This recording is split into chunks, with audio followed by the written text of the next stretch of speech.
Hello, हर चीज का duplicate मिल जाएगा। मैं पूरे हिंदुस्तान में घूमता हूँ, हर जगह ऐसी कई जगह मैंने देखी जहां लोग बोलते हैं यहाँ इंसान नहीं बनता, बाकी सब कुछ बनता। क्या चाहिए वही मिल जाएगा। आपको देसी घी चाहिए बन जाएगा, रामदेव का चाहिए मिल जाएगा, ग्लूकोज का बिस्किट चाहिए मिल जाएगा, कोई और लक्स का साबुन चाहिए बन जाएगा, ऑर्डर करो बस। हेलो, आरसिम का प्रोडक्ट चाहिए मिल जाएगा, रैपर ही तो बनाना है। हेलो, तो बना देंगे आराम से, सब कुछ बन जाए, इंसान नहीं बनता। लेकिन ये चंद मुट्ठी भर बिचौलिया लोग यहाँ पे डुप्लीकेट सप्लाई करते हैं और आप खरीदते हो। खरीदते हो नहीं खरीदते हो? लोग परेशान हैं डुप्लीकेट प्रोडक्ट से, उनको पता नहीं कि ओरिजिनल कहाँ से मिले। आपके पास माध्यम है आरसी। यस, तो इसलिए नंबर वन थिंग कि देश के लोगों को ओरिजिनल प्रोडक्ट की जरूरत है। पता नहीं है कि मिलेंगे कहां से, हमें पता है। आप माध्यम बन सकते हैं, बताने वाले बनो। कारण क्या है? बस टाइम का मैं थोड़ा सा कम बचाऊं। कारण क्या है? क्योंकि गाय कभी भी अपने दूध में मिलावट नहीं करती, जानते हैं? गवाला करता है, और यहाँ तो कई गवाले हैं। हेलो, ये सुन लो, आप गाय के पास दूध जाके लेके आओगे तो ये तो गारंटी है कि उसमें कुछ मिलावट नहीं है। लेकिन अगर ग्वाले से लेके आओगे तो वो ओरिजिनल है, शैम्पू का बना हुआ है, पानी मिलाया है कि पैकेट का मिला के लाया, कुछ ना कुछ तो होगा। लेकिन बिचौलियों को बीच से, गवालों को हटा दोगे, डायरेक्ट मिलोगे तो ओरिजिनल मिलेगा। यस, पहला फायदा ये लोगों को बताना है। दूसरी चीज, लोगों को हेल्थ की जरूरत है नहीं? लोग परेशान हो गए हैं, बीमारियां इतनी बढ़ रही हैं। ये कोविड जैसी चीज आई तो लॉकडाउन लगा देश में। जिंदगी में कभी देखा था क्या? पहली बार देखा, आखिरी बार तो नहीं ना? हेलो, पहली बार देखा ना? आगे लगेगा कि नहीं लगेगा, कोई गारंटी दे सकता है? अच्छा, कोविड एक हमारे लीडर ने बोल दिया पिछले सेमिनार में, अच्छे सीनियर लीडर थे, कि जी कुछ समय पहले कोविड आया था। तो मैं स्टेज पे गया, मैंने कहा, क्योंकि हमारे वैसे बिजनेस में ये है कि किसी को काटना नहीं होता। तो मैंने कहा कि जैसे मान लो डॉक्टर साहब बोल के गए, मैंने कहा कि इन्होंने बहुत गलत बात बोली, मैं बताना चाहता हूँ। मैंने कहा इन्होंने कहा कोविड आया था, आपको क्या लगता है गया? हेलो, गया क्या? हमारे बीच में बैठा है। हेलो, और आपको क्या लगता है आगे नहीं आएगा? आगे कोविड का बाप भी आएगा। हेलो, क्यों आएगा वो मैं बताता हूँ। हम इंसानों ने प्रकृति के साथ बहुत खिलवाड़ किया। ये सुनो, पेड़ काट डाले, पहाड़ काट डाले, हमने अपनी जमीन का पानी खराब कर दिया, हमने अपनी सांस लेने वाली हवा खराब कर दी। ये सुनो, हमने अपने खाने वाला खाना, अनाज खराब कर दिया, यूरिया, पेस्टिसाइड और केमिकल डाल डाल के। हेलो, तो बीमारियां तो आएंगी भाई।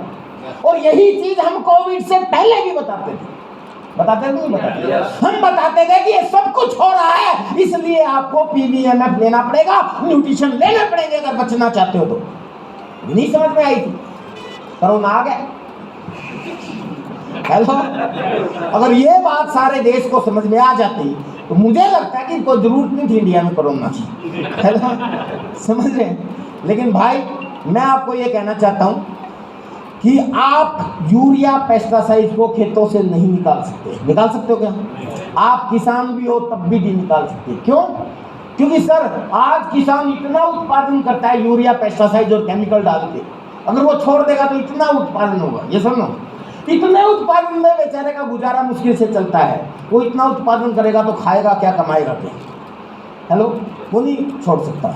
तो आपके न्यूट्रिशन आपके हाथ में, आपकी सेहत आपके हाथ में। ये सुनो, तो दूसरी चीज, लोगों को स्वास्थ्य की जरूरत है, पता नहीं कि कैसे मिलेगा, आपको बताने वाला बनना है, माध्यम आपके पास। नंबर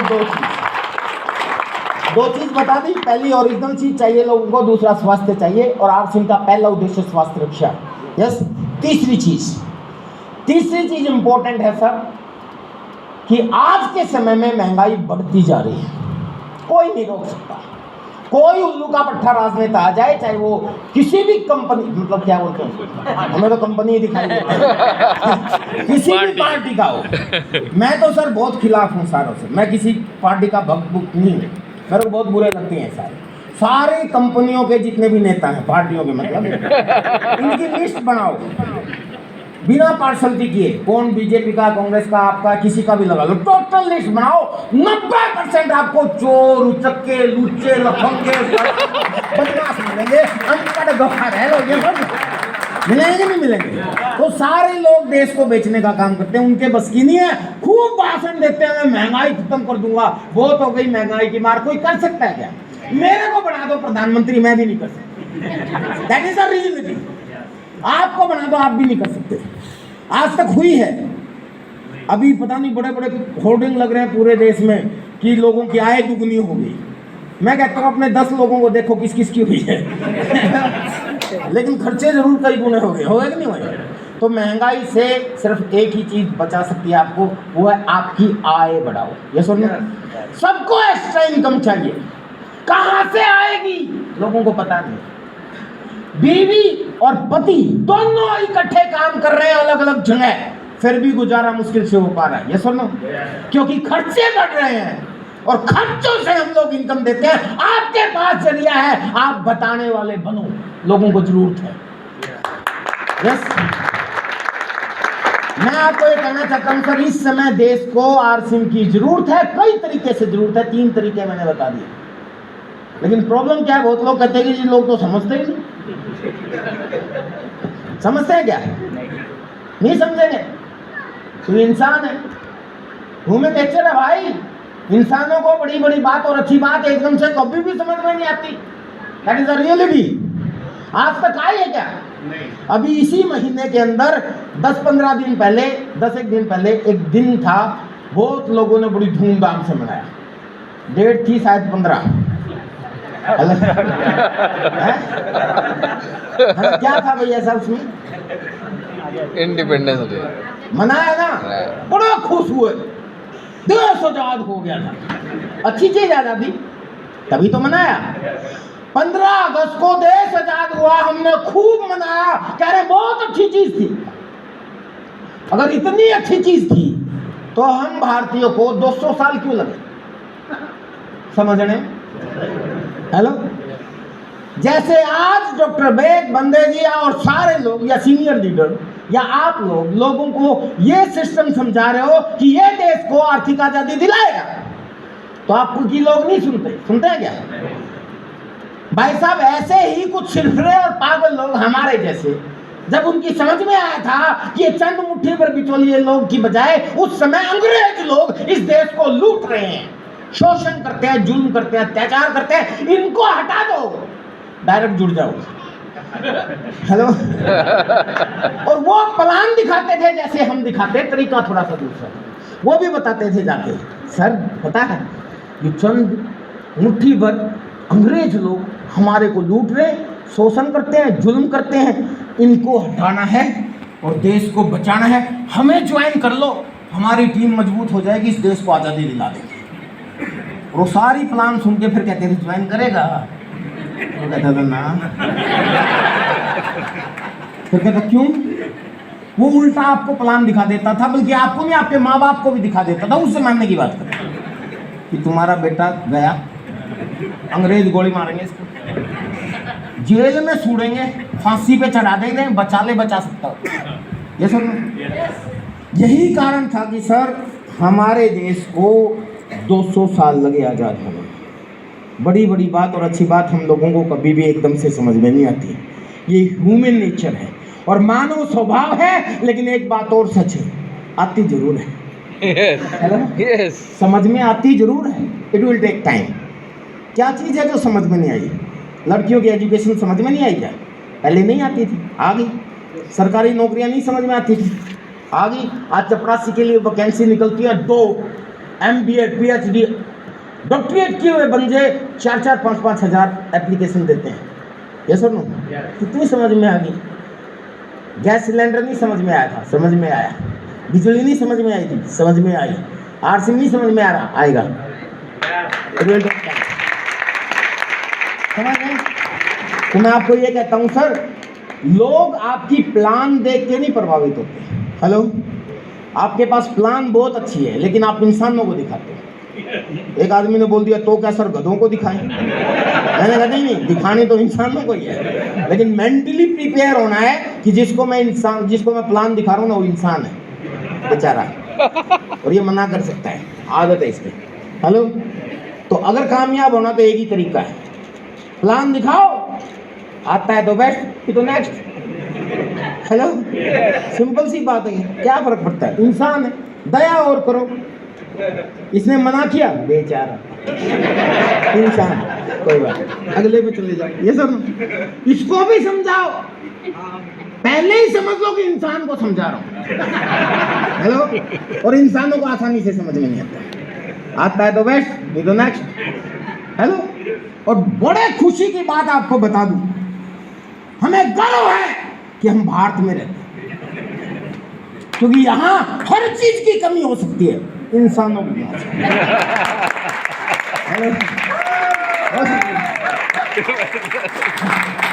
हो सकती है क्या? नहीं होगी। 150 करोड़ के आसपास है जो ऑनलाइन डाटा है, ऑफलाइन कुछ अलग होगा। 130 हैं, 150 के आसपास होंगे।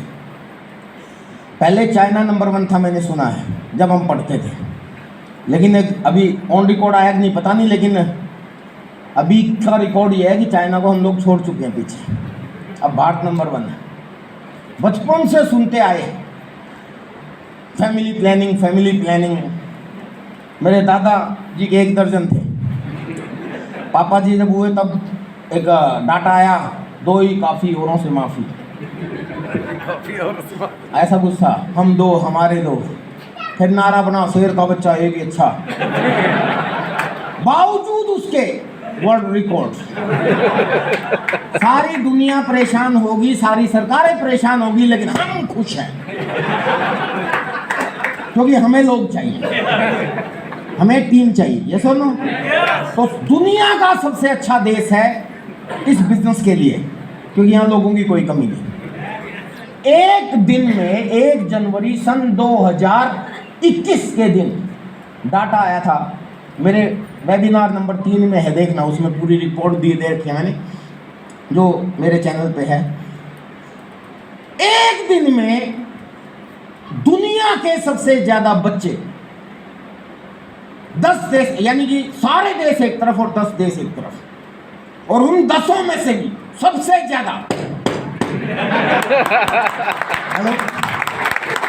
60,000, इतने तो सारे मिलकर ज्वाइनिंग नहीं करवाते, मतलब हर रोज 60,000 नई डाउनलाइन पैदा होती है आपके लिए, समझ आ लो, इतना ज्यादा स्कोप है यहाँ पे। और मैं आपको बताऊं, पोजीशन के मामले में हिंदुस्तान डायरेक्ट सेलिंग के मामले में, जो world federation of direct selling association का डाटा, मैं एग्जैक्ट डाटा इसलिए बता पा रहा हूँ क्योंकि जो DSDW है, direct selling distributor welfare association, मैं उसका वाइस प्रेसिडेंट हूँ, मैं मीटिंग्स में बैठता रहता हूँ। उसके अनुसार इंडिया में इस समय 0.5% बिजनेस भी नहीं हुआ है। 0.5% क्या होता है कि अगर भारत में हर सेकंड 100 रुपये की खरीदारी होती है, या हर साल में 100 रुपये की खरीदारी अगर पूरा भारत मिलके करता है, उदाहरण दे रहा हूँ, तो उसमें से इस रास्ते से होती है सारी, और इस रास्ते से होती है 0.02%, यानी कि 20 पैसे की सिर्फ। हेलो, और यही डाटा अमेरिका जो नंबर 1 कंट्री है उसमें है 18%, यानी कि 100 में से 18 यहाँ से होती है और बाकी यहाँ से होती है। इसी डाटा के अनुसार, world federation of direct selling association के डाटा के अनुसार, चाइना जो हमारा पड़ोसी देश है उसमें थी 13%, लेकिन अभी रिसेंट एक डाटा आया है जो शायद world federation of direct selling association नहीं दिया, किसी और का है, उसके अनुसार इस कोविड के समय में, जब ये कोरोना का लॉकडाउन चला, चाइना अमेरिका को बाईपास करके 18.5% पे पहुंच के नंबर 1 हो गया। हेलो, यस, और ये डिजर्व करता है। क्यों? क्योंकि यहाँ डाउनलाइन अच्छी है, लोग खूब है, और मजे की बात, ये नंबर 1 है मानते हैं, लेकिन इसका बाप है इंडिया, इसको पास कर चुके हैं हम लोग, लेकिन हम भारत के टॉप 10 में भी नहीं आते। हमारे यहाँ 0.5% की खरीदारी होती है, इसका मतलब स्कोप बहुत ज़्यादा है। ये सुनो, सर ने बोला यहाँ RCM बंद हो गई थी, नेगेटिव शब्द है, माफ़ करना, बंद नहीं हुई थी। हमारा आंदोलन चल रहा था क्योंकि भारत में हम लोगों ने आरसीएम जब शुरू किया, सर ने जिस समय ज्वाइन किया था या मैंने जिस समय ज्वाइन किया था, सन 2000 के आसपास की बात, उस समय हमने क्यों किया? क्योंकि एक चीज मैं जानता हूं कि दुनिया में 3 तरह के देश होते हैं, विकसित, विकासशील और पिछड़े हुए देश। और इन देशों में मैं थोड़ा सा टाइम देखता रहूँगा क्योंकि मेरे को वापस जाना है। मेरी पत्नी का फ़ोन आया था, यहाँ इंतजार कर रही है। सर सास वाला इंतजार है। दरअसल मेरा डॉक्टर भी मेरे को मना कर रहा था कि कैंसिल कर दो, मेरी पत्नी भी मना कर रही थी, परिवार वाले भी मना कर रहे थे। और मैंने उनसे एक ही बात कही कि मैं यहाँ रहूँगा तो पक्का मैं ठीक नहीं होऊंगा, मैं चला गया तो ठीक हो जाऊँगा। और ये सच है। आप लोगों के बीच में आ जाना ठीक है। दुनिया में 3 तरह के देश होते हैं, विकसित, विकासशील और पिछड़े हुए देश। जो चीज़ विकसित देशों में आज से 25, 30, 50 साल पहले हो चुकी होती है, बाद में यहाँ होती है, उसके बाद यहाँ होती है। मानते हैं ना आप? चाहे वो ट्रेन चली हो, चाहे वो लाइट आई हो, चाहे वो गैस आई हो, चाहे कुछ भी हुआ हो, करते हैं ना। तो हमने देखा कि वर्ल्ड के विकसित देशों में डायरेक्ट सेलिंग बहुत तेजी से काम कर रहा है। Japan, America, Germany, France, Italy, सब में बहुत बढ़िया ग्रोथ कर रहा है।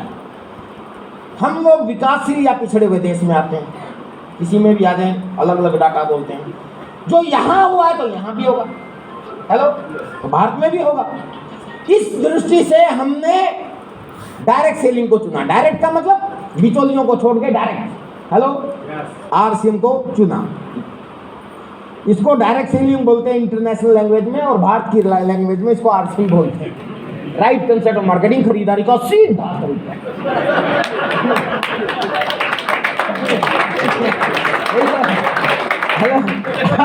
अब ये जो सीधा तरीका है ये सही है ना। अब इसको अगर देखें तो ये पूरी दुनिया में बहुत बढ़िया है, लेकिन भारत में किसी को पता ही नहीं लगा कि ऐसे भी कभी होता है। और भारत में क्योंकि राजनेता बहुत पढ़े लिखे, बहुत अच्छे, बहुत लायक लोग हैं, उन उल्लू के पट्टों को तो कुछ पता ही नहीं, जानते हैं ना इसे। तो इसलिए भारत के जितने भी राजनेता हो, जो भी आए, वो इसको कुछ समझते ही नहीं थे। तो भारत के अंदर एक चीज है कि ये चीज जब आई, कोई विदेशी अमेरिका की कंपनी है जो 1959 से काम कर रही है, वो इंडिया में लेके आई और उसने बताया कि यार इसकी बजाय ये सिस्टम बहुत बढ़िया है। अगस्त 2000 के अंदर सन 2000 में आरसीएम ने शुरू किया कि भी ये आने वाले समय का बिजनेस नहीं है, ये है। पीसीजी को समझ में आया, उन्होंने शुरू कर दिया। ये विजन था और ये सच है, क्योंकि वर्ल्ड के विकसित देशों में होता है, यहाँ भी होगा। लेकिन मैं आपको एक सच्चाई बताता हूँ, ध्यान से समझना। ये मैं इसलिए बता रहा हूँ कि अभी सर ने एक कोट किया था, क्योंकि सर के पास ज़्यादा टाइम नहीं था। अगर ज़्यादा टाइम होता, क्योंकि मुझे भी बोलना था, नहीं तो ये सारी चीज़ क्लियर कर देते। लेकिन मैं आपको बताता हूँ कि अमेरिका में जब ये बिजनेस शुरू हुआ था, पहले लगभग 10-15 साल बहुत तेज़ी से बूम किया। और जब कोई चीज़ बहुत तेज़ी से बूम करती है, ह्यूमन नेचर है, हर जगह अच्छे लोग भी होते हैं, बुरे लोग भी होते हैं, ये समझो। तो उसके डुप्लीकेट चीज़ें हर जगह बन जाती हैं। अमेरिका में भी बनी, यानी कि money circulation, chit fund act, chit fund कंपनियां, लोगों को मेंबर बनाने के धंधे, लोगों को लूटने की तरीके बहुत लोग बना देते हैं। खुरापाती दिमाग के बहुत लोग भरे पड़े पूरी दुनिया में, इंडिया में नहीं है, समझ गए। तो उन लोगों ने उल्टी सीधी कंपनियां बनाई, लोगों की शिकायतें गई, लोग बर्बाद हो गए, सरकार को एक्शन लेना पड़ा। पता ही नहीं था कि ये चीज़ क्या है, सरकार ने बैन कर दिया वहाँ पे। 10-15 साल के बाद बिजनेस आया धड़ाम से, जीरो। ये अमेरिका की घटना बता रहा हूँ। उसके बाद 4 साल तक संघर्ष चला है अमेरिका में। 4 साल लड़ाई लड़ी गई, समझाया गया कि चिट फंड अलग है, मेंबर बनाने के धंधे अलग हैं, मनी सर्कुलेशन अगर अलग है, ये बिजनेस है, सिर्फ खरीदारी का तरीका अलग है। यहाँ की बजाय यहाँ से खरीदना है, बिटोलियम में जाने वाला 50% पैसा कंपनी आपको वापस देती है, कोई लोचा नहीं है इसमें। हेलो, 4 साल बाद अमेरिका को समझ में आया। उसके बाद लगातार बढ़ता जा रहा है, बढ़ता जा रहा है, बढ़ता जा रहा है, बढ़ता बढ़ता अभी अमेरिका का राष्ट्रपति भी डायरेक्ट सेलिंग का आदमी बन गया। पता ना आप लोगों को, समझ रहे? अब जो यहाँ होता है वो यहाँ भी होगा। भारत में भी बिजनेस चला 10, 12, 15 साल तक बूम पे चला। सर ने जैसा बोला कि ऐसा हो गया था, ऐसा हुआ था। यहाँ भी शिकायतें गई, यहाँ भी खरपतवार उगे। खरपतवार समझते हैं? जैसे आप लोग धान उगाते हैं ना, तो धान के बीच में कई बार क्या हमेशा ही खरपतवार उग जाती है, जिनको आप उगाते नहीं हो, अपने आप उगती है और वो धान से भी ऊपर चली जाती है, जाती है ना, उससे भी बड़ी हो जाती है। वो दिखती है, धान नहीं दिखती, वो दिखती है ज़्यादा। तो किसान को चाहिए अगर सही धान लेंगे तो उनको उखाड़ के फेंटेंगे सर। तो सरकार के सामने चैलेंज था, पता ही नहीं था कि ये किस चिड़िया का नाम है, क्योंकि भारत की सरकार में तो वैसे ही उल्लू के पट्टे बैठे हैं सारे, शुरू से ही बैठते आए हैं, सारे ही लगा लो। तो उनको कुछ समझ में ही नहीं आ रहा था। उन्होंने जिसकी भी शिकायत आई, जो भी हुई, तब चाबुक चलाना शुरू किया, बहुत सी कंपनियां बंद हुई। आर सिंह के ऊपर भी कार्रवाई कर दी, जांच के नाम पे लॉक लगा दिया कि जांच करेंगे, बिजनेस आया धराम से। लेकिन अनुभव था हमारे पास, आर सिंह के प्रोडक्ट खा रखे थे, गलत जगह उलझ गए वो। यहाँ 4 साल लगे थे, हमें सिर्फ 1 साल लगा। हमने संघर्ष किया, पता था कि समझा के मानेंगे भाई, मनी सर्कुलेशन अलग चीज है, ये अलग चीज है। और 1 साल क्या 2 महीने में समझ गए थे, होश ठिकाने आ गए थे सरकार के 2-3 महीने के अंदर। बहुत कहा मुझे, क्योंकि मैं किस से नहीं मिला, राजनाथ जी से मिले, सोनिया जी से भी उस समय मिले, आपका यो क्या नाम था उसका, राजस्थान का सीएम वो तुतलाता है जो, हाँ अशोक गहलोत से मेरे ख्याल में 10-15 बाद मिले। वो मेरे को पहचानने भी लग गया था, बेटा मैं तो चाहता हूँ चला लो, कौन मना कर हम तो चाहते, हमने बंद नहीं किया, चला लो अपनी कंपनी। हम तो परेशान हो गए, क्योंकि राहुल गांधी ने उस समय में वो पावर में थे, उन पे डांट भी मारी थी कि क्या पंगा कर रखा है। लेकिन डीसी जी बोले अगर हम अब चला लेंगे ये तो कल को फिर बंद कर देंगे, अब सही मौका है, आंदोलन चल रहा है तो गाइडलाइन बनवा लो। तो हमने संघर्ष किया, सरकार को कहा कि गाइडलाइन बनाओ, ये क्या होती है क्योंकि भाई बहुत पढ़े लिखे लोग बैठे हैं ऊपर, है ना। तो हम बोले कोई बात नहीं, चिंता मत करो, हम बना लेंगे, आप मोहर लगा दिए, है ना। आज भारत ने 10 सितंबर सन 2016 को इंडियन गवर्नमेंट ने गाइडलाइन बनाई, पता है ना आप लोगों को, 2016 10 सितंबर सन 2016 को इंडियन गवर्नमेंट ने जो गाइडलाइन बनाई ना, वो गवर्नमेंट ने नहीं बनाई, हमने बनाई। हाँ, अपना इज्जत बचाने के लिए सरकार ने कुछ काट छाट जरूर की है कि भाई इसमें तुम लोग है ना, मैंने वो लेते हो, क्या बोलते हैं, ज्वाइनिंग फीस लेते हो, ये नहीं लेनी चाहिए, ठीक है कोई बात नहीं लेंगे, काटा मार दो। अच्छा इसमें पूल इनकम देते हो, ये मत दो। हाँ प्रोडक्ट थोपते हो आप लोगों को कि पैंट शर्ट ही लो, ये नहीं कुछ भी ले, ठीक है जी कर देंगे, कोई बात नहीं। तो ये 2 चीज काट छाट की और सरकार ने मोहर लगा दी, और 10 सितंबर सन 2016 को इंडियन गवर्नमेंट ने गाइडलाइन इशू की। उसके बाद आरसीएम शुरू हुआ, और मैं आपको कहता हूं भारत में इस समय डायरेक्ट सेलिंग के नाम पे 3 लाख से ज्यादा कंपनियां रजिस्टर्ड है। आपको 2-4 कंपनियां, अरे कोई ताली बजाने का विषय नहीं है, सुनो इसको 3 लाख कंपनियां रजिस्टर्ड हैं, ये अंदर का डाटा है। 3-4 को आप जानते होंगे, मैक्सिमम उनमें फ्रॉड फालतू है। लेकिन गाइडलाइन के ऊपर आपको गर्व होना चाहिए, गाइडलाइन को अगर 100% कोई कंपनी फॉलो करती है तो क्यों, इसका रीजन बता देता हूँ, क्योंकि बनाने वाले हेलो, तो आपका फ्यूचर बहुत सिक्योर है, पहले ही बता देता हूँ, ये सुनो। और दूसरी चीज़ एक और बता देता हूँ sir, world federation sorry FDS से बनी फेडरेशन डायरेक्ट सेलिंग एसोसिएशन, बीएसडीडब्ल्यूए बनी, आरसिंह उनकी फाउंडर मेंबर है। इससे पहले भारत में एक एसोसिएशन थी आईडीएस से, जो कम ज़्यादातर विदेशी कंपनियाँ, उसमें अमेरिका की एक कंपनी है वो फाउंडर मेंबर है उसकी। वो इतने सालों से दूसरी कंपनियों को, विदेशी कंपनियों को संरक्षण दे रही थी। भारत में पहली बनी एफडीएसए, जिसमें मैक्सिमम भारत की कंपनियां हैं, और उसने तहलका मचा दिया। 9 सितंबर को हमारी तालकोटरा स्टेडियम में एनिवर्सरी थी, 10 सितंबर को हमने गाइडलाइन इशू करवा ली। और मैं आपको बता दूं कि आज के समय में भारत के अंदर जितनी भी कंपनियों के हमारे प्रोग्राम होते हैं, साल में एक बार होते हैं, जिसमें दूसरी कंपनियों के भी लोग आते हैं, बड़े बड़े लीडर्स आते हैं, मैं सबको जानता हूं, सबसे मिलता हूं, बड़े बड़े नाम जो दूसरी कंपनियों का अगर आप जानते होंगे, सर हमें झुक के सलाम करते हैं। क्यों कहते हैं सर, एक मिनट, स्टेज पे यूट्यूब पे भले ही वो कितनी बकवास करते हैं, वो करते हैं सारे, ये जो हम ही बहुत बढ़िया, हम तो बहुत पैसा देते हैं, ये करते हैं वो करते हैं, हमारे सामने आते ही भीगी बिल्ली बनते हैं और कहते हैं जी आपने इज्जत बना ली, बचा ली। और ये सच है, क्योंकि जब आंदोलन चला था, बताइए भारत में कौन सी कंपनी थी जो खड़ी हुई थी, सिर्फ एक आरसीएम। नहीं लड़ाई लड़ी, पूरी दुनिया जानती है, भारत नहीं पूरी दुनिया जानती है कि भारत में अगर डायरेक्ट सेलिंग को वजूद किसी कंपनी ने दी है।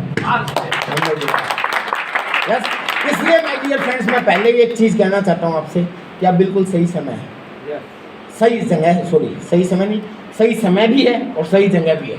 सही समय इसलिए कि 0.002% का डाटा है सिर्फ, नंबर 1। नंबर 2, इतना कम है और लोग बहुत ज़्यादा हैं, अभी कुछ भी नहीं हुआ है, अभी हमारा कोई इनकम थोड़ी ना है सर। मैंने ऐसे ऐसे लोगों से हाथ मिलाया जिनकी 200-200 करोड़ रुपए की इनकम एक महीने की है डायरेक्ट सेलिंग से, अपने इंडिया के नहीं है वो लोग। तो अभी तो आप लोगों को कुछ भी नहीं आ रहा। आप सोचो कि 2% से जब 5% जाएगा, 10% जाएगा, 18% जाएगा, और जाएगा क्यों नहीं? जो स्पीड चल रही है ना हमारी सर, मैं देखिए, मैं कोई भी आपको सिर्फ मोटिवेट नहीं, I am not motivating you, I am educating you. मैं एग्जैक्ट डाटा बता रहा हूँ।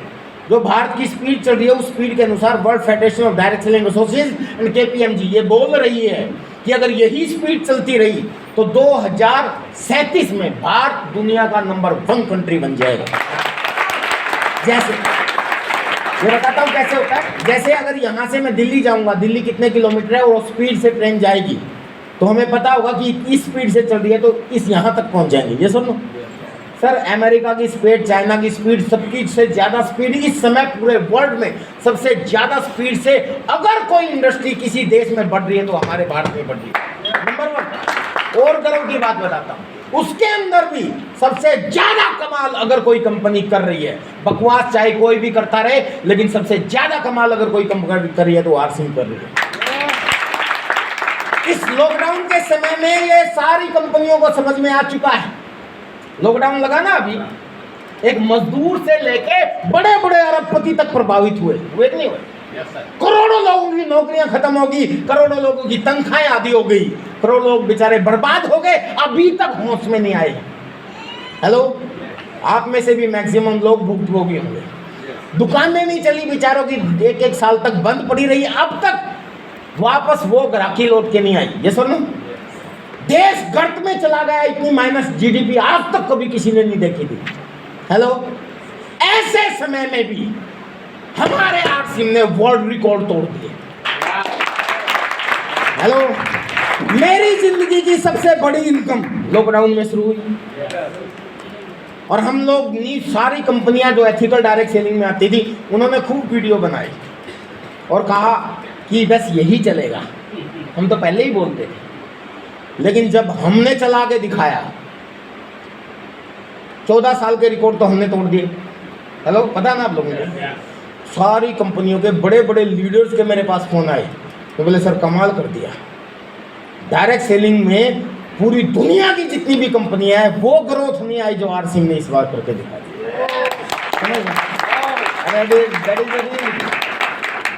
कारण क्या है? कई लोगों ने पूछा मेरे से, मैं नाम नहीं लूँगा, बहुत से लोगों को आप देखते होंगे यूट्यूब फेसबुक पे, उन्होंने पूछा तुम्हारे यार एक बात बताओ, इतनी बड़ी ग्रोथ कैसे आई? मैंने कहा उसका सबसे बड़ा राज है RCM, Indian rate, Indian culture और इंडियन मेंटलिटी के प्रोडक्ट हैं। अब जब लॉकडाउन लगा तो हमारा बिजनेस क्यों बढ़ा? आप सब लोग जब घर पे बंद थे, पुलिस आपको निकलने नहीं दे रही थी, तो मेरे को एक बात बताइए, आपका खाना पीना बढ़ा कि घटा? हाय हाय, बड़े पकोड़े तल तल खाए हैं आपके पीछे। तो बताइए, आरसिम में तो हल्दी, नमक, मिर्च, मसाला, आटा, तेल, दाल सब कुछ है, बिजनेस बढ़ेगा कि घटेगा? अब एक बात बताओ, जब लॉकडाउन नहीं लगा था तो आप कभी कभी नहाते थे, सप्ताह में, महीने में। हेलो, अब आईसीएमआर ने डरा दिया, वर्ल्ड हेल्थ ऑर्गेनाइजेशन ने डरा दिया, 3-3 बार नहाना शुरू किया कि नहीं किया? हेलो, जिंदगी में शायद हाथ नहीं धोते थे हम लोग, कभी कभी जब टॉयलेट जाते थे तब धोते थे। अब सबने डरा दिया कि 10-10 बार धोते हैं। हेलो, अब बताइए, आरसिम में 10 तरह के साबुन है, अब बिजनेस बढ़ेगा कि घटेगा? है? सैनिटाइजर हमने सुना नहीं था कभी आम आदमी ने। मैं जब फ्लाइट में चलता था, राजधानी में चलता था, कोई मेरा पड़ोसी होता था ना, खाना आने से पहले ज़माने में खाना आता था राजधानी में, आजकल नहीं आता, तो वो कई बार सैनिटाइजर लगा के यूज़ करते थे, तो मैं खुद ही हंसता था, बड़े चोचले बाज हैं। सच्ची बात बता रहा हूँ, क्योंकि मैं तो एक आम आदमी हूँ, देखा था आपने उस वीडियो में, लेकिन समझा दिया हेलो, अच्छा आप आरसीएम ने सैनिटाइजर दे दिया। हेलो, अब बताइए बिजनेस बढ़ेगा कि नहीं बढ़ेगा? मास्क लगाना था, कहाँ गया? है कहा कि मास्क लगाओ जी, आरसीएम ने आपको मास्क दे दिया। हेलो, बिजनेस बढ़ेगा कि घटेगा? है सैनिटाइज करने के लिए स्प्रे चाहिए, हमारे पास डीओ है, ये भी करता है। हेलो, और कई लोग सोचते हैं विजय जी आप तो बहुत डरते हो, सब कुछ सैनिटाइज कर दिया थे। भाई बिजनेस बढ़ाने के लिए सबसे पहला नियम है 6 बेसिक का 100% प्रोडक्ट करोगे तभी बढ़ेगा। बढ़ाओ, ठीक है, तैयार हैं? तो कुल मिला के सर मैंने कुछ स्कोप की बात की है कि स्कोप बहुत बड़ा है। हमारा बिजनेस नंबर 1 था, नंबर 1 है और नंबर 1 कोई बात नहीं कर दूंगा। Thank you very much. Number 1 ही रहेगा।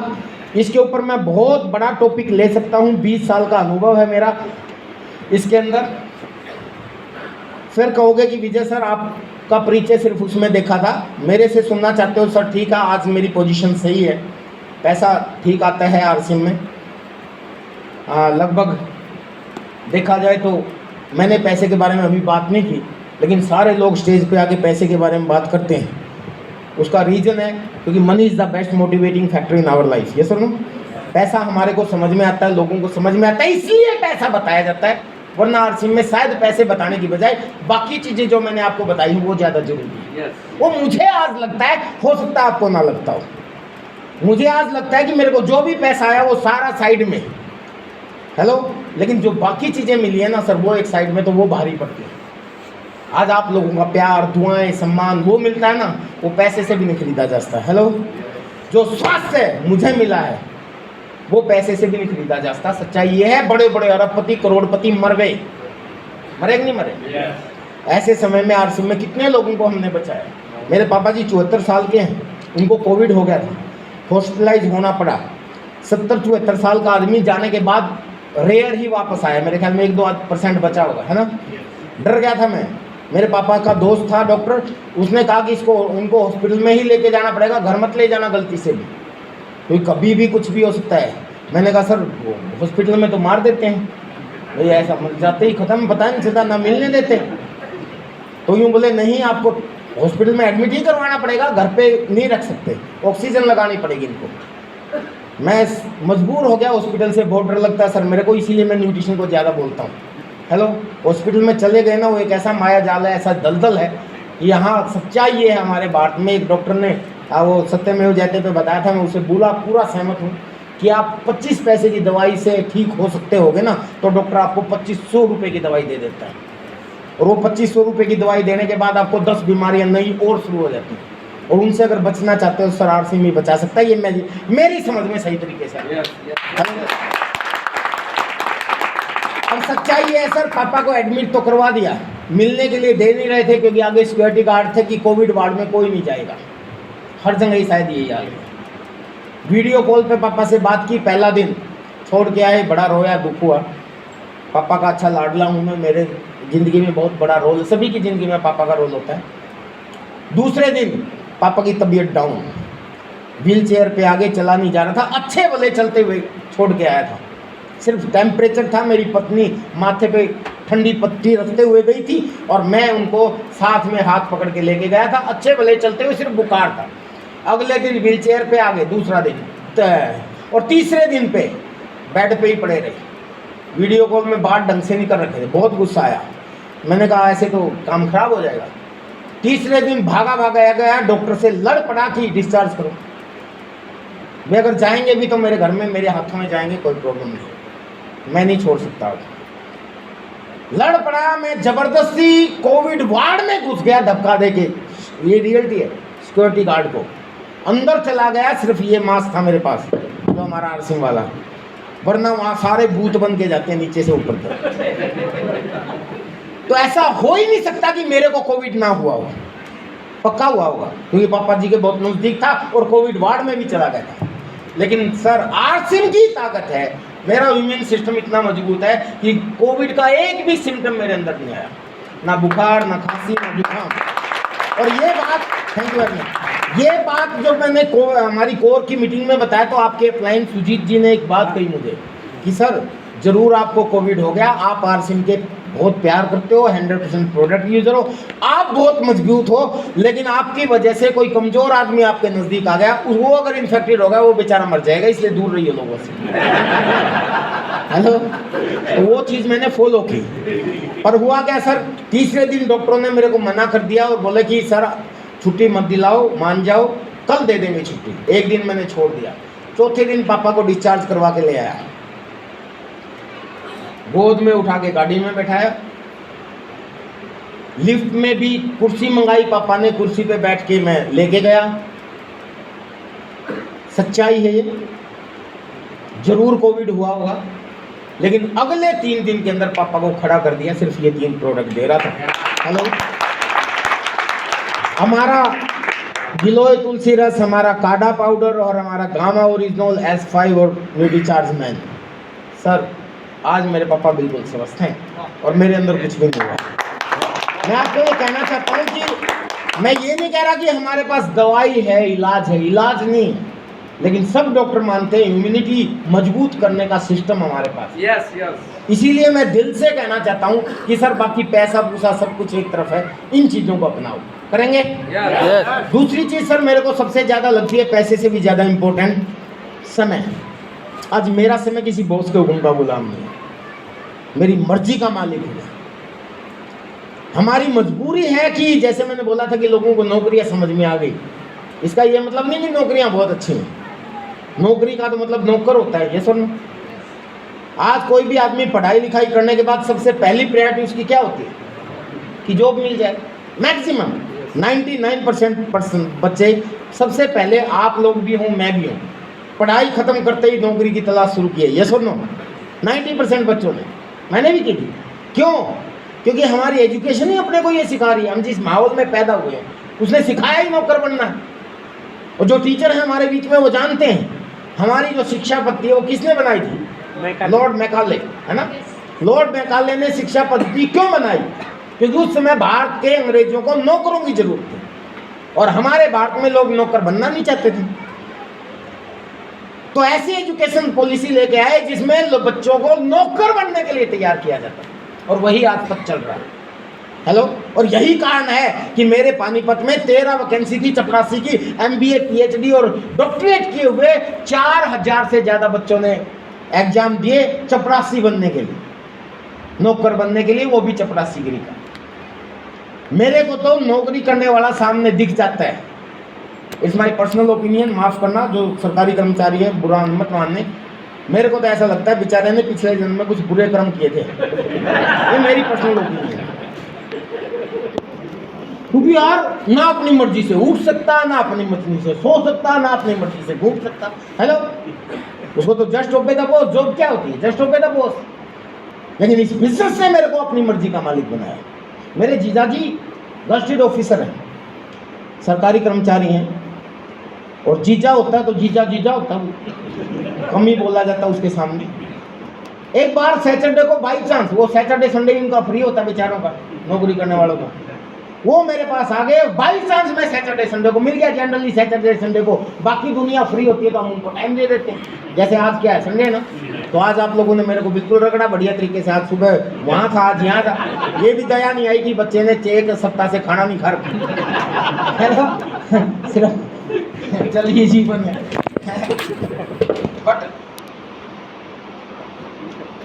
क्यों? क्योंकि हम भी इसलिए चले जाते हैं कि भी लोगों को जरूरत है। पर माय डियर फ्रेंड्स, एक दिन वो जीजाजी आए, तहसीलदार हैं वो दिल्ली में। उन्होंने मुझे कहा, अरे यार विजय आज तो तुम मिल गए यार, पार्टी हो गया, आज तो कमाल होगा, तुम तो कभी मिलते ही नहीं, इतना क्या बिजनेस करते हो, बिजी समय ही नहीं तुम्हारे पास। गुस्सा तो इतना आया, लेकिन जीजा था तो कोई बात नहीं, सहन करेंगे भाई, रिश्ता ही ऐसा है। तो हद होगी, यूँ बोले तुम्हारा कोई काम है, टाइम नहीं देते, कभी कहीं घर में ही नहीं है, बच्चे क्या कर रहे हैं, कुछ नहीं। बहुत गुस्सा आया, हद कर दी ना जब उन्होंने, सबसे बढ़िया हम लोग हैं ऑफिसर। फिर मेरी सब्र का बांध टूट गया। मैंने कहा सच बताऊं, आप लोगों को देख के मेरे को लगता है कि पिछले जन्म में कुछ बुरे कर्म करे थे तभी बने। ये क्या मतलब हुआ?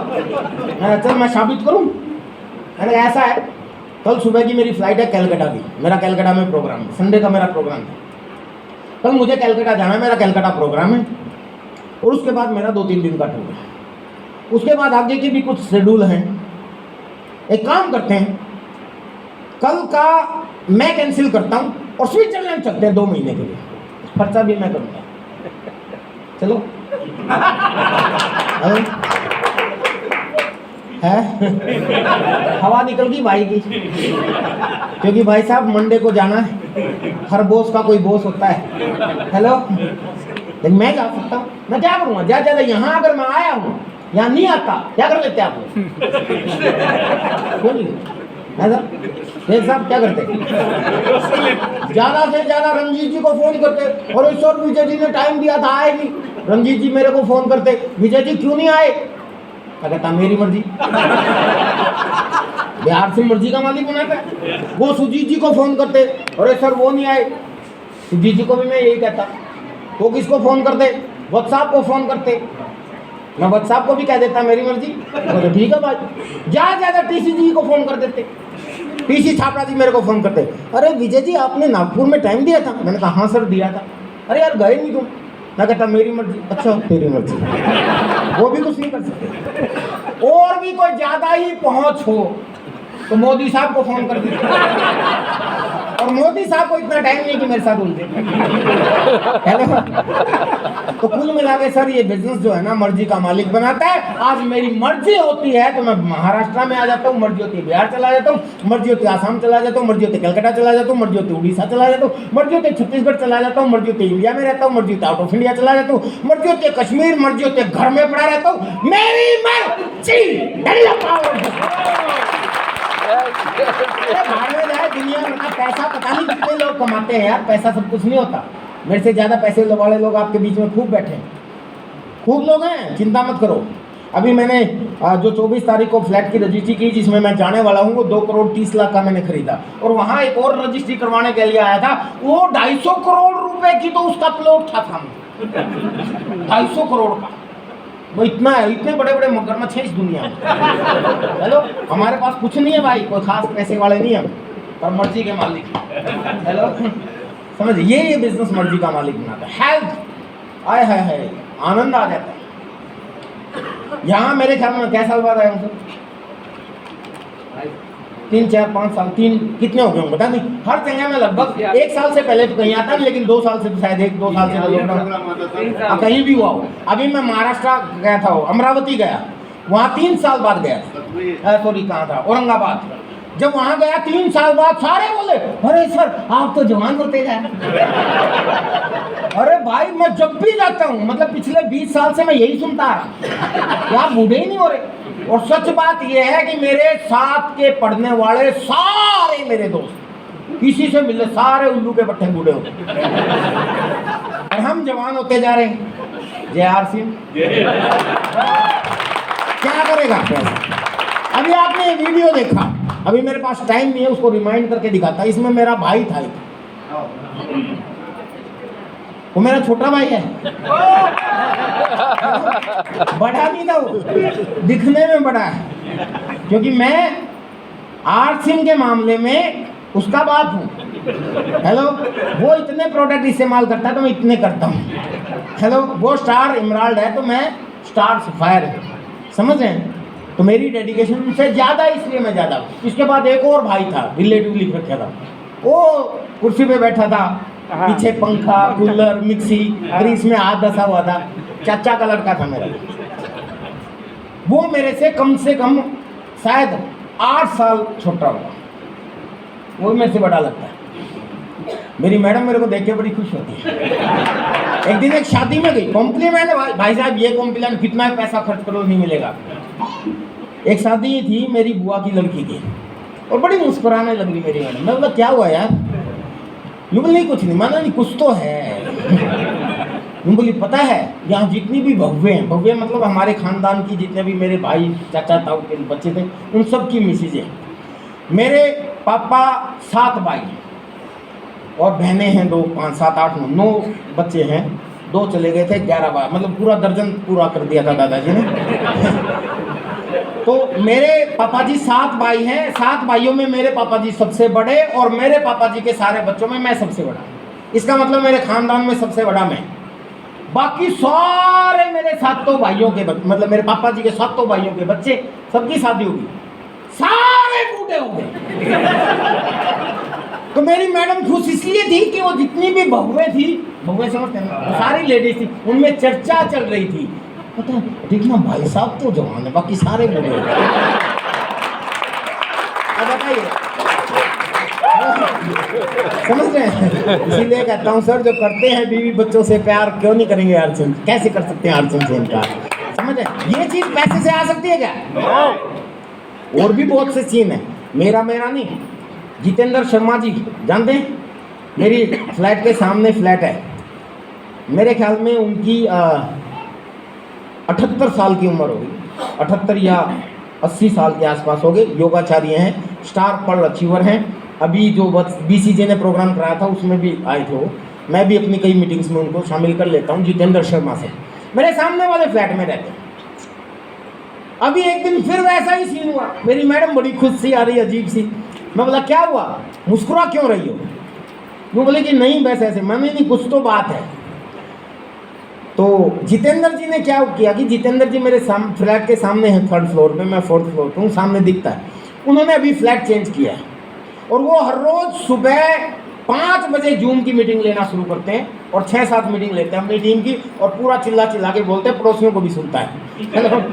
और शाम को वो साइकिलिंग करते हैं हमारी सोसाइटी में। तो उन्होंने फ्लैट चेंज कर लिया। तो एक बुढ़िया है हमारे फ्लैट के सामने। मेरी बिल्डिंग में क्या है कि आंटी बोलते हैं मुझको, 16 फ्लैट है मेरे टावर में और वो सामने वाले टावर में। तो मेरी मैडम हंसती हुई बोली कि वो आंटी है ना जो अपने से प्रोडक्ट लेके जाती, हाँ, वो कह रही थी कि यार सामने एक जवान बूढ़ा रहता था, वो कहाँ गया? सच्ची मैं इतना हंसा, इतना मजा आया मेरे को। मैं जवान बूढ़ा, ये नई कैटेगरी आई। मैं कहा ये आरसिंह की पावर है ना।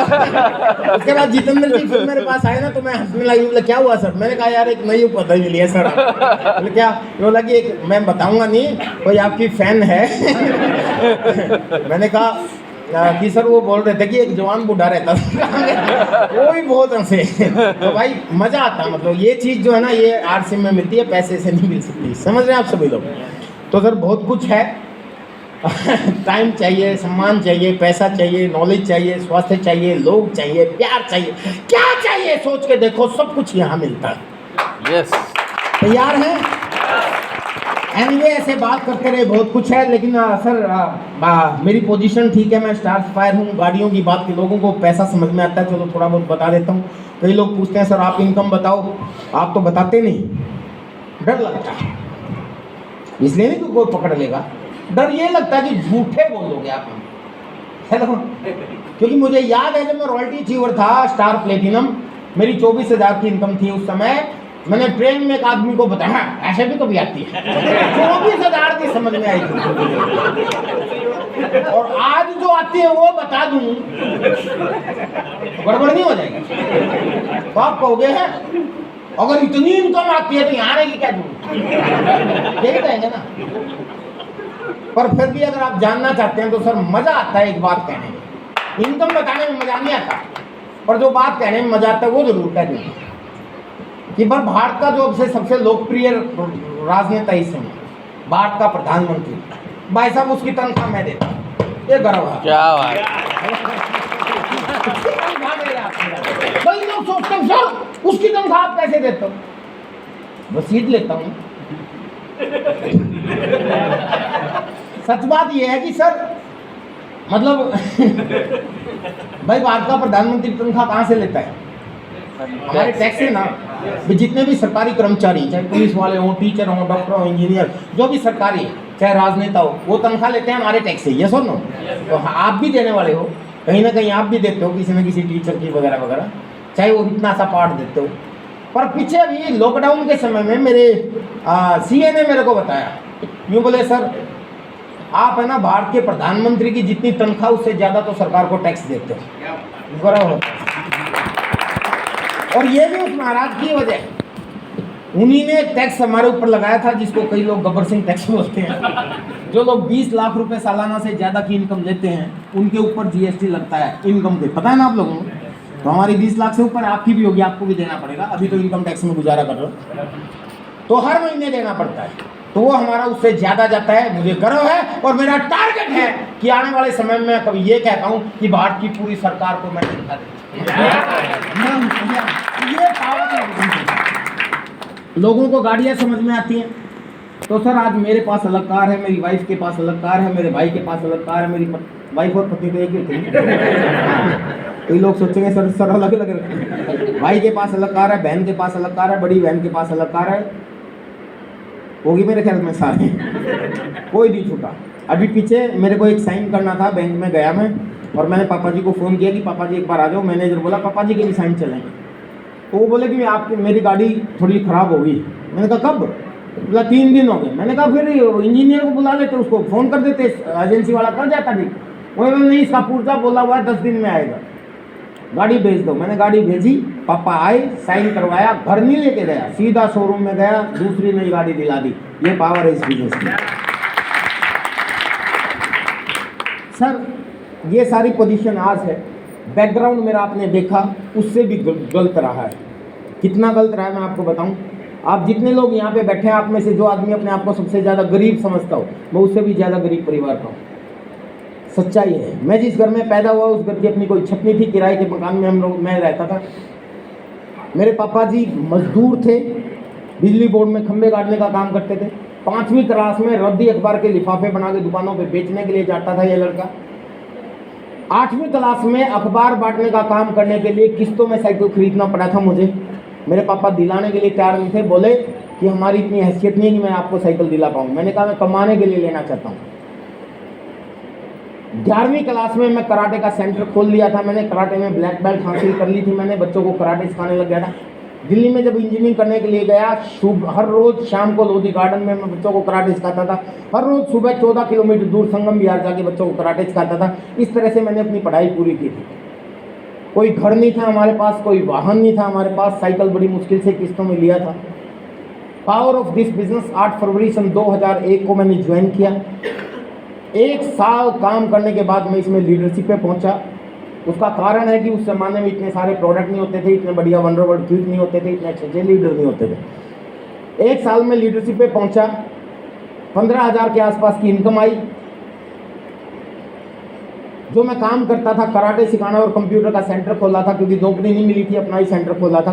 कर्ज लेके एक पार्टनर को देके 6 कंप्यूटर खरीदे थे मैंने और एक कंप्यूटर सेंटर चलाता था।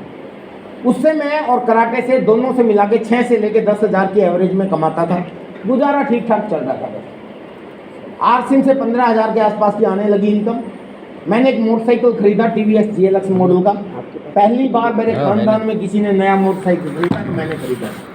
ये मेरा रिकॉर्ड है। उसके बाद मैं रॉयल्टी पे बना। स्टार प्लेटिनम जब बना तो मैंने 4 पहिए की कार खरीदी 65,000 रुपये की। पहली बार मेरे खानदान में 4 पहिए की गाड़ी मैंने खरीदी। ये भी मेरे परिवार का वर्ल्ड रिकॉर्ड मैंने तोड़ा। हेलो। उसके बाद धीरे धीरे फिर और गाड़ियाँ खरीदी। वो मारुति आज भी मेरे पास है जो 65,000 की खरीदी थी। उसके बाद मैं रॉयल टेक्निकल अचीवर बना। 40,000 रुपये महीना की कमानी शुरू होगी। बहुत काम करना शुरू किया। टेक्निकल बनने के बाद पल बना, स्टार पल बना, इमराल्ड बना, स्टार इमराल्ड बना, लाखों रुपये की इनकम आने लगी। स्टार इमराल्ड के बाद रूबी नहीं बना, डायरेक्ट स्टार रूबी बना और अच्छी इनकम आने लगी। सफ़ायर बना और आज मैं स्टार सफ़ायर। हेलो। आज इस साल का मैं हिंदुस्तान का टॉप अचीवर।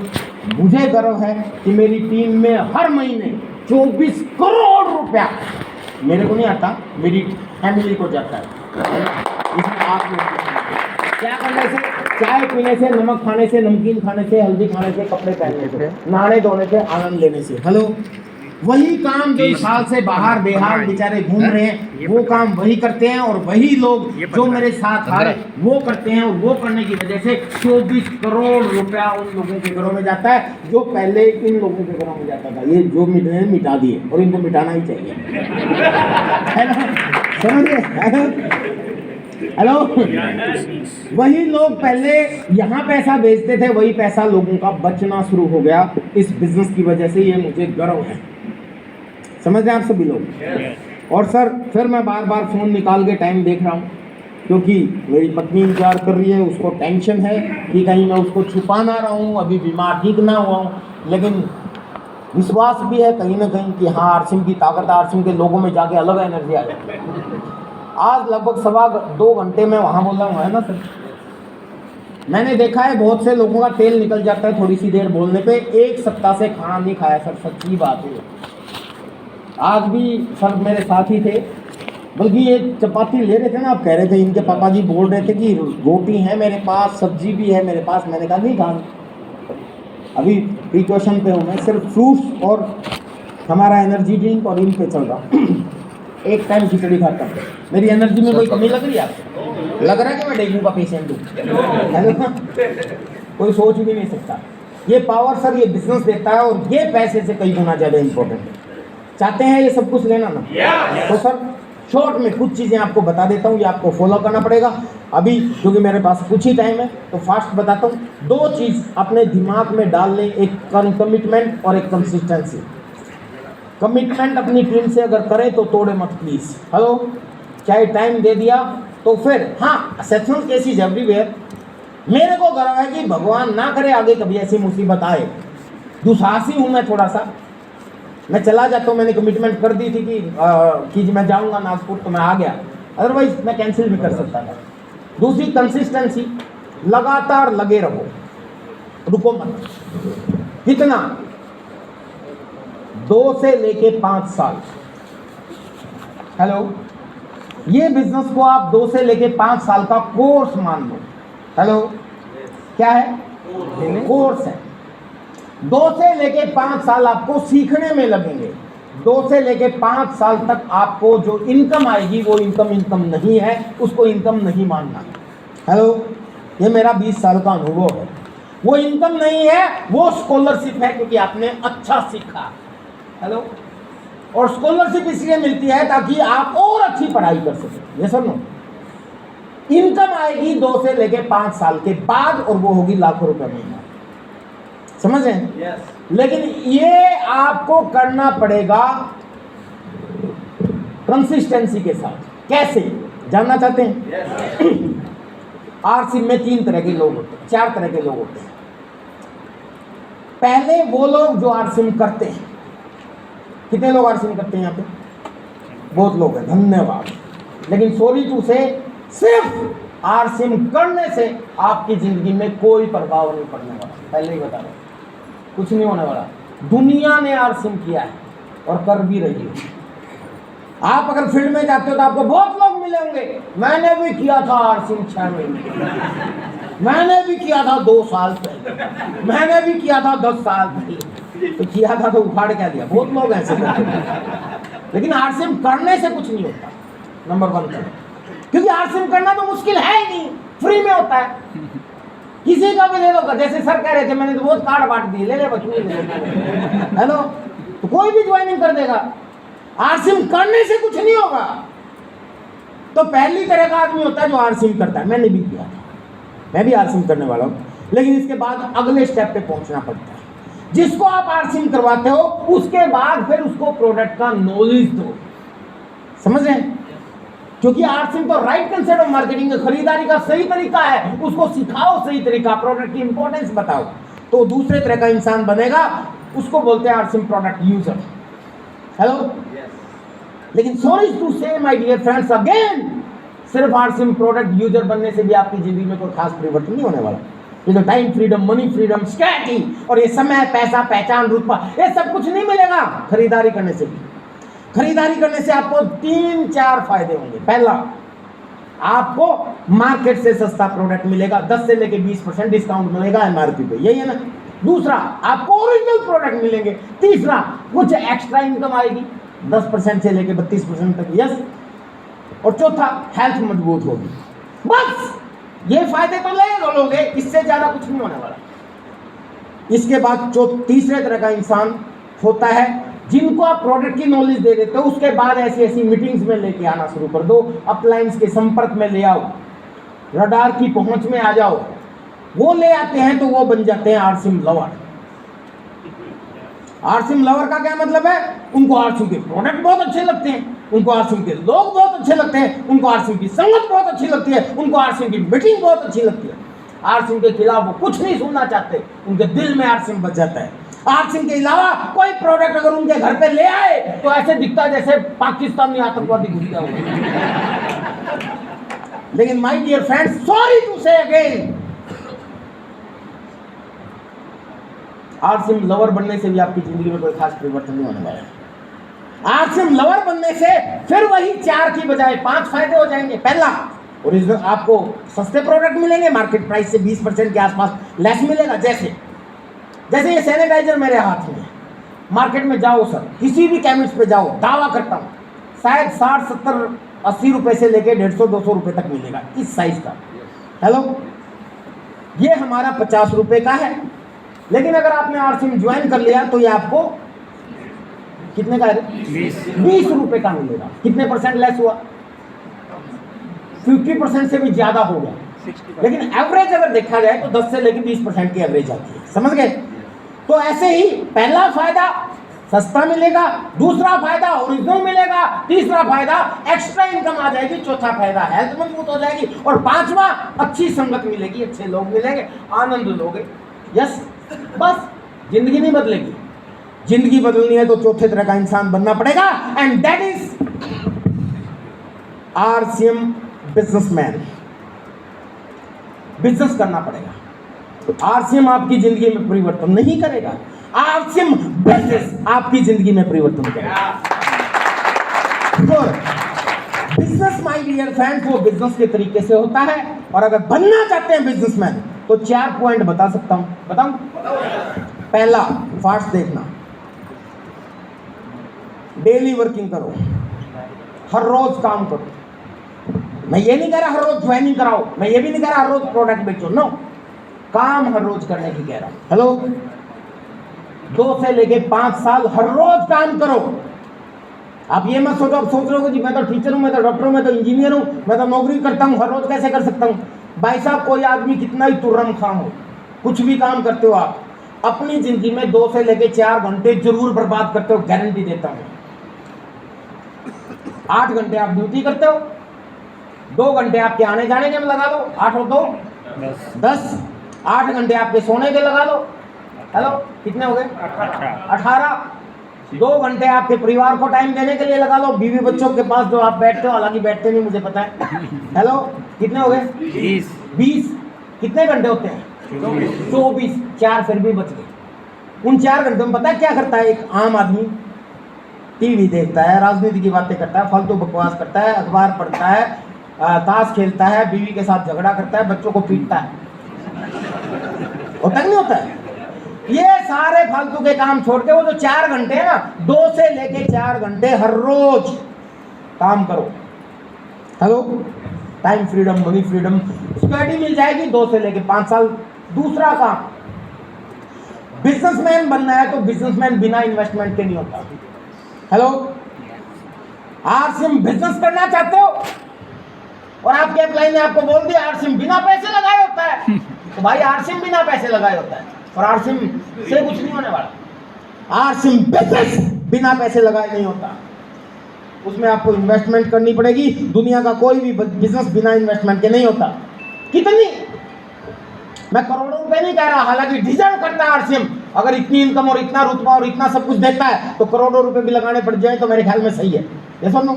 लेकिन माय डियर फ्रेंड्स, दुनिया का सबसे छोटे से छोटा व्यवसाय जो होता है उसको भी देखोगे, उससे भी कम इन्वेस्टमेंट। मूंगफली का ठेला जितने में लगता है, केले की रेहड़ी जितने में लगती है, उससे भी कम इन्वेस्टमेंट, यानी कि स्टार्ट विद डिस्प्ले वॉल, सिर्फ 10,000 से शुरू होती है। हेलो, और ये भी कोई खर्चा नहीं है आपका, इन्वेस्टमेंट है। 10,000 का प्रोडक्ट जो आपके घर में 2-3 महीने पहले एडवांस खरीद लो, वैसी ये है। हेलो, और डिस्प्ले वॉल पे एक पूरा चैप्टर है, वो आपके अपलाइन आपको बता देंगे। और मेरे से सुनना चाहते हो तो सर मेरे यूट्यूब चैनल पे पड़ा है, वहाँ देख लेना। Start with display wall. और तीसरा, 4 ही काम बताऊंगा, उसके बाद मैं खत्म करने वाला हूँ। तीसरा काम, 6 बेसिक को फॉलो करो। 6 बेसिक स्टेप हैं सर, बाकी जितनी नॉलेज लेते रहो, ये 6 स्टेप हैं, इनको फॉलो करो। इन 6 स्टेप में सबसे पहला है 100% प्रोडक्ट यूज। सबसे पहला कि प्रोडक्ट यूज करना शुरू करो जो आरसीएम में है। अगर वो प्रोडक्ट आपके घर में इस्तेमाल होते तो आरसीएम के ही होने चाहिए। अगर सैनिटाइजर आप इस्तेमाल करते हो तो आरसीएम का ही होना चाहिए, नहीं करते तो कोई बात नहीं। साबुन अगर आप इस्तेमाल करते तो आरसीएम का ही करो, यानी कि 100% प्रोडक्ट यूज करेंगे। दूसरा, लिस्ट मेकिंग, जानकारों की लिस्ट बनाओ। क्यों? हर रोज काम करना है भाई, कहाँ गया, डेली वर्किंग करनी है, कहाँ करोगे? लिस्ट ही नहीं होगी तो काम कहाँ करोगे? हेलो। तीसरी चीज, कॉन्टैक्ट एंड इनवाइट, जिनको लिस्ट में शामिल करा है उनसे संपर्क भी करना है। ये हर रोज काम क्या करना है, यही करना है। चौथी चीज, STP, show the plan and product, लोगों को प्लान दिखाओ और लोगों को प्रोडक्ट दिखाओ। डेली काम यही करना है, ये सुनो। फिर मैं रिपीट कर रहा हूं, मैं नहीं कह रहा कि ज्वाइनिंग कराओ, मैं नहीं कह रहा कि प्रोडक्ट बेचो, नहीं, काम करो, रिजल्ट की परवाह मत करो। क्योंकि सामने वाला आपकी प्लान देख के आपके पास नहीं आता भाई, आपके कॉन्फिडेंस देख के आता है। हेलो। अभी सर ने एक बंदे से आपको मिलाया, उनके फादर साहब, हमें दुख है वो नहीं रहे, लेकिन आज उनको कॉन्फिडेंस, वो हैं, उनके नाम बिजनेस ट्रांसफर हुआ। हेलो। स्वर्गीय ओपी शर्मा जी के उत्तराधिकारी रवि ओपी शर्मा जी को सब लोग जानते हैं। पहली इनकम 25 लाख आरसीएम में, है ना, सब एग्जाम्पल देते हैं। लेकिन मैं आपको एक ऐसा एग्जाम्पल देता हूँ। मेरी टीम में एक बंदा है जिसका इस आज के दिन 9 बजे सुबह प्रोग्राम आया था, सिकंदर कुमार, अनपढ़ सा लड़का है, गवार है बिल्कुल, अच्छी तरह बोलना नहीं आता। जहाने के बाद उसका प्रोग्राम देखना। वो बंदा बस 2-3 गुण है उसके अंदर, वो क्या है वो अभी बताने का टाइम नहीं है, उसमें देख लेना। उसमें से एक गुण उसका है कि वो जुनूनी था, जो भी मिले उसको आरसीएम बताता था। एक ऑटो वाला उसको मिला, वो बीमार था, उसको हार्ट अटैक आ गया था। डॉक्टर ने कह दिया था कि पक्का मरेगा, तू बचेगा नहीं जल्दी, 1 साल के अंदर अंदर जाने वाला। उसकी पत्नी बड़ी परेशान थी, फ़ोन आ गया। उसकी परेशानी समझ के वो पीछे ऑटो में बैठा था, प्रोग्राम में जा रहा था, जैसे आप कई लोग ऑटो में आए होंगे। वो भाग गया, हमारे पास हेल्थ पे काम करते, उसने उससे पूछ लिया क्या प्रॉब्लम है। उसने बता दिया, यार मेरे को ऐसे ऐसे सर, ऐसे ऐसे। यूँ बोला, तुम्हारे जाने के बाद तुम्हारा ऑटो तुम्हारी पत्नी चला लेगी क्या? वो यूँ बोला, सर यही तो टेंशन है, मेरे जाने के बाद मेरा क्या होगा। यूँ बोला कि तुम्हारे जाने के बाद तुम्हारा ऑटो चल सकता है, मेरे पास ऐसी योजना है। वो बड़ा हैरान हुआ, उसने कॉन्फिडेंस से बात की। लोग कहते हैं लोग प्रोग्राम में नहीं आते। ऑटो में चलते चलते उसको ऑटो खड़ा करवा लिया और उसको बोला कि अगर तुम्हारे जाने के बाद भी तुम चाहते हो तुम्हारा ऑटो चले तो आज ऑटो बंद कर दे और मेरे साथ बैठ जाए। और वो बैठ गया, उसकी ज्वाइनिंग कराई, 1 साल काम किया, स्टार पिन अचीवर हो गया, उसके बाद इस दुनिया से चला गया। जिस महीने गया उससे अगले महीने रॉयल्टी अचीवर, उसके बाद पिछले मार्च में टेक्निकल क्वालिफिकेशन, और इस बार एमराल्ड बनने जा रहा है जाने के बाद। हेलो। ये बिजनेस देता है, समझ रहे हैं आप सभी लोग। लेकिन उसके लिए सर आपको हर रोज काम करना पड़ेगा बिना रिजल्ट की सोचे, क्योंकि कॉन्फिडेंस क्रिएट होगा हर रोज काम करने से। इंग्लिश में कहावत है, practice makes a man perfect, या constant dropping gears the stone away, या रहीम का एक दुआ है, करत करत अभ्यास के जड़मती हो जान, रसरी आवत जाते छिलुक पर परतनी सांस। सुनी होगी ना, आपने भी पढ़ी है, मैंने भी पढ़ी है, लेकिन इग्नोर कर देते हो भाई। लगातार कंसिस्टेंसी ही आपको कामयाबी देगी, यही कॉन्फिडेंस देगी। मैं अगर बॉडी बिल्डर बनना चाहता हूं तो एक दिन बहुत सारा प्रोटीन खाने से और एक दिन जिम करने से नहीं बनूंगा, लगातार करना पड़ेगा, हर रोज करना पड़ेगा, समझ गए। तो और 5वां है फॉलोअप, जिन लोगों से आपने हर रोज काम करते हो उनके संपर्क में रहो। और 6वां है स्टार्टअप, शुरू हो जाओ, शुरू हो जाओगे तो गुरु हो जाओगे, नहीं तो ऐसे ही चलता रहेगा। और 4थी चीज sir, power of network, network का निर्माण करो, और उसके लिए आप सही देश में पैदा हुए हो, वो मैं बता चुका हूँ। यस। और नेटवर्क का निर्माण करने के लिए ये ऊपर वाली तीनों चीज काम आएंगी, हर रोज काम करना, display wall with diamond club और 6 बेसिक। डिस्प्ले वॉल अगर खोल दी और 6 बेसिक को फॉलो करने लगे तो डायमंड क्लब अपने आप होने लग जाएगा, कोई बड़ी बात नहीं। हेलो, सिंपल सी बात है। डायमंड क्लब का मतलब है 5000 बिजनेस वॉल्यूम की परचेज। हर घर में 5, 10, 20 हजार का खर्चा होता है, ये सुनो। अगर ईमानदारी से आप 100% करने लगे और अपनी हेल्थ का चार्ज अगर आपने ले लिया तो 5000 का बिजनेस वॉल्यूम का प्रोडक्ट तो आप खुद अपने घर पे यूज कर सकते हो। क्लियर? अगर ये आपने अपना लिया, दुनिया की कोई ताकत आपको सफल होने से नहीं रोक सकती। मेरा अनुभव है कि ये काम करो, 2 से लेके 5 साल हर रोज काम करना शुरू करो, display wall with diamond club शुरू करो, 6 बेसिक को फॉलो करो, नेटवर्क बनाने पे काम करो, आप सफल होते चले जाओगे। यानी कि टोटल मिला के बिजनेसमैन बनो, आरसीएम करने वाले या आरसीएम प्रोडक्ट यूजर मत बनो। समझ आए आप सभी लोग? बनेंगे? तैयार हैं? बताने को सब कुछ है, मैं एक दिन में सब कुछ नहीं बता सकता। फिर मैं बता रहा हूँ, मेरी पत्नी मेरा इंतजार कर रही है, मुझे जाना है। और जाते हुए एक कविता के साथ मैं अपना प्रोग्राम खत्म करता हूँ। कविता मेरी नहीं है, किसकी है मुझे पता नहीं। पहले मैं क्रेडिट हरिवंश राय बच्चन को देता आया हूँ, लेकिन एक बहुत अच्छे टीचर थे मेरे सामने, उन्होंने कहा कि सर ये हरिवंश राय बच्चन की नहीं है, किसी और की है। उसका नाम भी मुझे बताया था पर मैं भूल गया, पता नहीं क्या नाम है। किसी की भी हो, तनु की, मैटर बहुत बढ़िया है। कविता है हरिवंश राय बच्चन की, बोलते थे हम, पता नहीं किसकी है। लहरों से डर के नौका पार नहीं होती। हेलो, लहरों से डरकर नौका कभी पार नहीं होती और कोशिश करने वाले की कभी हार नहीं होती। लहरों का मतलब है ups and down. Ups and down are the part of your life. आपके जीवन में अप्स डाउन आएंगे, आपका बिजनेस भी ऊपर जाएगा, नीचे भी आएगा, आपका मूड भी ऊपर जाता है, नीचे भी आता है, चाहे आप आरसीएम करो चाहे ना करो। ये सुनो, आप जो काम कर रहे हो वहां भी अप डाउन है, यहाँ भी अप डाउन होंगे, कभी ऊपर कभी नीचे, कभी ऊपर कभी नीचे। और कभी कहता है कि अगर ऊपर नीचे से आप घबरा गए तो नौका पार नहीं होगी। कंसिस्टेंसी से काम करो। यस, तो लहरों से डरोगे तो नौका पार नहीं होगी, कोशिश करते रहोगे तो कभी हार नहीं होगी। 2 एग्जाम्पल देता है, एक नन्ही चींटी का कभी और एक गोताखोर का। नन्ही चींटी अपने से 3 गुना बड़ा टारगेट लेके दीवार पे चढ़ती है, यानी 3 गुना ज्यादा वजन लेके चढ़ती है। वो बार बार बेचारी गिरती है पर टारगेट नहीं छोड़ती, हार नहीं मानती, वो बार बार चढ़ती है, छोड़ती नहीं टारगेट, आखिर चढ़ जाती है। ये उसकी खूबी है, पता है आप लोगों को? ये कभी ने बताया। एक गोताखोर का एग्जांपल लेता है, जो ऑक्सीजन लेके समुद्र में जाता है, खूब मोती ढूंढता है, उसको नहीं मिलते, ऑक्सीजन खत्म हो जाती है, दूसरा सिलेंडर लेके फिर घुस जाता है। महीनों महीनों तक वो लगा रहता है लेकिन हार नहीं मानता, आखिर उसको मोती मिलते हैं। तो कवि कहता है कि नन्ही चींटी दाना लेकर जब चलती है, चढ़ती दीवारों पर 100 बार फिसलती है। मन का विश्वास रगों में साहस बढ़ता है, चढ़कर गिरना और गिरकर चढ़ना नहीं अखरता है। आखिर उसकी मेहनत बेकार नहीं होती और कोशिश करने वाले की कभी हार नहीं। दुनिया सिंधु में गोताखोर लगाता है, जा जाकर खाली हाथ वो लौट के आता है। मिलते नहीं है मोती, सहज ही गहरे पानी में बढ़ता उसका हौसला इसी हैरानी में, और मुट्ठी उसकी खाली हर बार नहीं होती। कोशिश करने वाले की कभी हार नहीं होती।